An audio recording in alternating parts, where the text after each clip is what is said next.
The boys of Blink-182 have endured more than their fair share of brutal trials and tribulations. From lawsuits to firings and crashed planes, this is the tragic real-life story of one of modern rock's most influential bands. Blink-182 didn't intend to kick off that weird turn-of-the-century trend that attached meaningless words to equally meaningless numbers. After briefly trying on and discarding other names like Duct Tape and Figure Eight, they were simply called Blink. That moniker stuck for a while through early club appearances throughout Southern California and some mini tours in the San Diego area. In fact, 1994's Buddha, the band's first notable release, bore the name Blink on it. It wasn't until 1995's Cheshire Cat that the group had to make a name change. As it turns out, an Irish band also called Blink had caught wind of the San Diego punk outfit and threatened to sue. Unwilling to go to legal war over something so silly, Blink's label, Cargo Music, demanded that the band change their name or they'd change it for them. So someone then slapped a meaningless 182 to the end of the name, and the rest is history. The original lineup of Blink-182 consisted of bassist-singer Mark Hoppus, guitarist-singer Tom DeLonge, and drummer Scott Rayner. But only Hoppus and DeLonge would stick around long enough to enjoy the band's titanic commercial success. Cheshire Cat had earned them some interest from major labels. All three members were fully willing to ditch Cargo Music, which they perceived as ambivalent and unable to support them as their popularity grew. However, the members couldn't agree about which label to sign with. Rayner had a particular affinity for Epitaph Records, but when the band overruled him and went with MCA for 1997's Dude Ranch, he began to lose interest in the band entirely. There's a bizarre lack of verifiable details out there regarding exactly what went down. One rumor says that Rayner was fired in the middle of the Dude Ranch tour for alcohol abuse. Another claims he simply left to go back to school. No matter what exactly happened, the band was rid of him by 1998, with Travis Barker in his place. As legend has it, Barker was only asked to fill in for a set or two, but he then proceeded to master the songs in less than an hour and knocked the gig out of the park that same evening. He was hired full-time shortly after, and the band never looked back.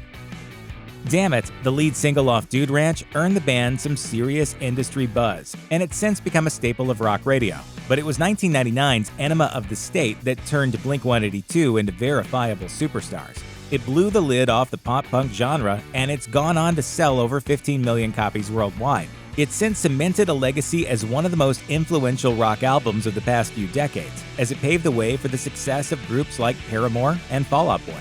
Blink-182's follow-up, 2001's Take Off Your Pants and Jacket, served as the nose cone of the rocket, as it went on to sell 14 million copies worldwide.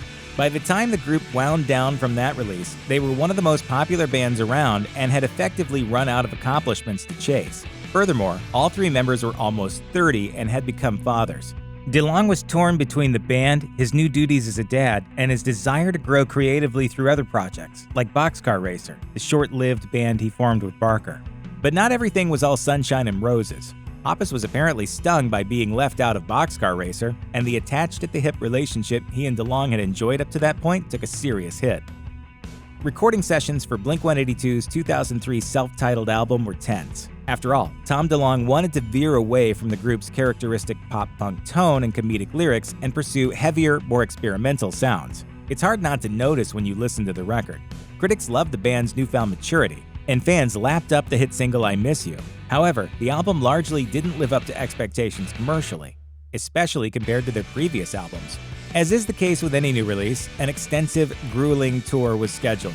DeLonge, already suffering from chronic back pain and wanting desperately to spend more time with his new family, asked the group for a half-year break, but the rest of the group pushed back, understandably not wanting to risk the band's momentum with such a long pause. DeLonge later said that he felt like they were forcing an ultimatum on him. Unwilling to choose the band over his family, he pulled away, and all future plans were scrapped on the spot. So, in February 2005, to the devastation of longtime fans, Blink-182 announced they were going on an indefinite hiatus. In August 2008, Jerry Finn, a friend and producer of Blink-182, died of a sudden cerebral hemorrhage at the age of 39.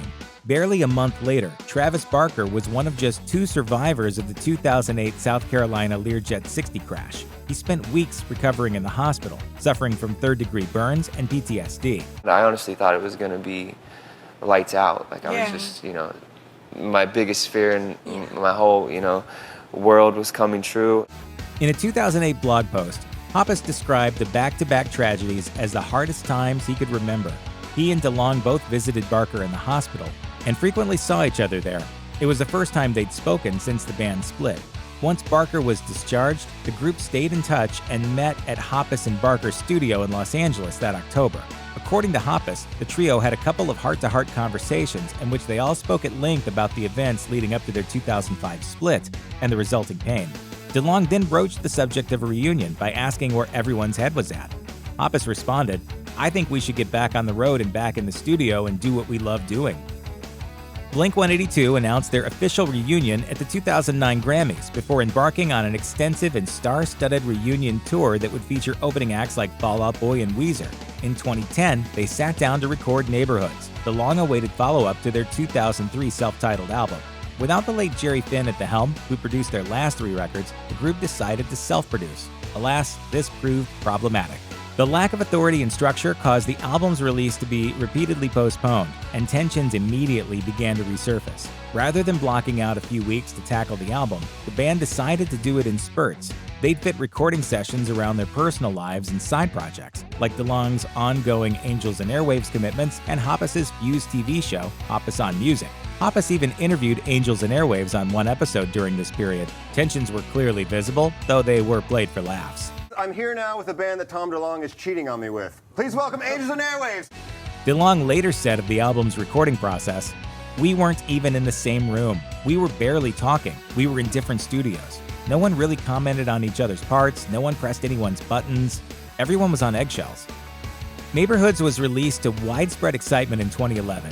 Critics lightly praised Blink's creative growth spurt, but fans were more lukewarm about the dark lyrical content and lack of standout pop-punk anthems. Singles like Up All Night and After Midnight did reasonably well on rock radio, but they had a limited splash on Billboard's Hot 100, with Up All Night peaking at number 65. The album itself debuted at number 2, with first-week sales of 151,000 units. For comparison, Take Off Your Pants and Jacket debuted at number 1 in 2001 with sales in excess of 350,000 units in its first week. Neighborhoods quickly tumbled out of Billboard's top 20.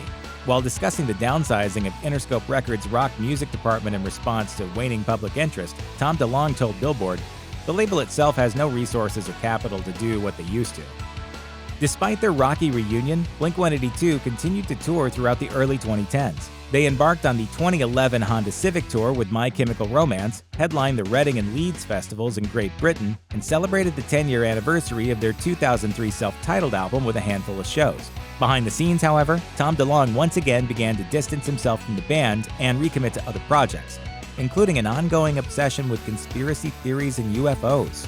I don't know if you guys know this, but Tom told me where Atlantis was precisely. A brief cancer scare also sidelined DeLonge for a bit, although he's since been declared clean and healthy. As for the other band members, they weren't especially pleased with his behavior. In a Rolling Stone interview, Travis Barker said that he wished DeLonge would just admit that he didn't want to play with them and that he only wanted to do shows for the money. Adding insult to injury, plans to record a 7th album were consistently pushed back to accommodate other commitments. Barker explained to Rock Sound, "I do interviews and I just felt awful for fans because they were promised albums for years and we couldn't do it." In 2014, DeLonge's manager informed the rest of the group that his client was leaving the band indefinitely to pursue non-musical interests. Hoppus and Barker then decided to move on without him. The statement came as an unwelcome shock to both fans and, supposedly, DeLonge himself.